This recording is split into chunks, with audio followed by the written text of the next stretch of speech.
देवधर्म घेऊन काय करायचं? त्याला शेती महत्वाची, शेतीवर आमचा अवलंबून आहे.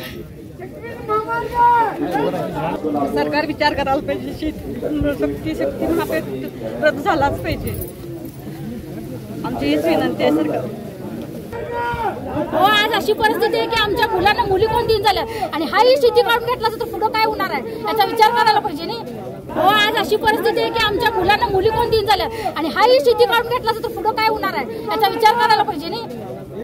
मात्र सरकार शक्तीपीठ करणारच आम्हाला गरजच नाही, येणार नाही. आमची लहान मुलं आहेत, आम्ही त्याच्यावर शेतीवर सगळे केलेलं आहे, त्याच्यामुळे आम्हाला गरज नाही. आणि आम्ही किती त्यांनी पर्याय दिला, आम्हाला पैसे दिलं, काय दिलं तरी आम्हाला नको. अजून सुद्धा मोठ्या आंदोलनामध्ये सांगितलं तरी सुद्धा आमची तयारी आहे आणि आम्ही सगळी सुद्धा यायला तयार आहे. खरं आम्हाला त्याची गरज नाही. खरं आम्हाला निधी घेऊन काय करायचं आहे? आम्हाला आता आमच्या घरात दोघं पण आम्ही मिळवतो नाही, आम्ही शेतीवरच करतो. आमची मुलं पण शेतीवरच, सगळं सुट्टी असेल त्या दिवशी आम्ही मुलांनी सुद्धा, त्याच्यामुळे आम्हाला गरज नाही. तुम्ही किती पैसा दिला त्याचा काय उपयोग? नेत्यांनी तुम्हाला रद्द करणार आम्हाला खरं नेत्यांनी असं सांगितलं नाही. पहिला एक सांगितलं आणि आता एक सांगितलंय. विचारणार आहे कारण यात एकाही नेत्याची जमीन जात नाही, सगळी शेतकऱ्यांची जाते. यात आता कुठला नेता कोण आलेला नाही आमच्या बाजूला. ह्याच्या आधी निवडणुकीच्या वेळेला सगळे नेते येतात, पण आता कोणीही नाही आमच्या गावात. त्याच्यामुळे आम्हाला आता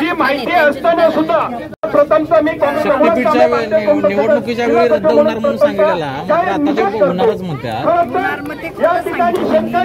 हा शेतकरी हा अल्पभूधारक आहे. या शेतकऱ्यांच्या जमिनी कमी प्रमाणात आहे आणि ज्या पद्धतीने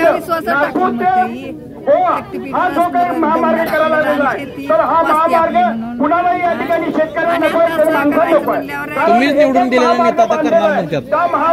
तुम्ही निवडून दिलेला नेता आता करायचं म्हणतात.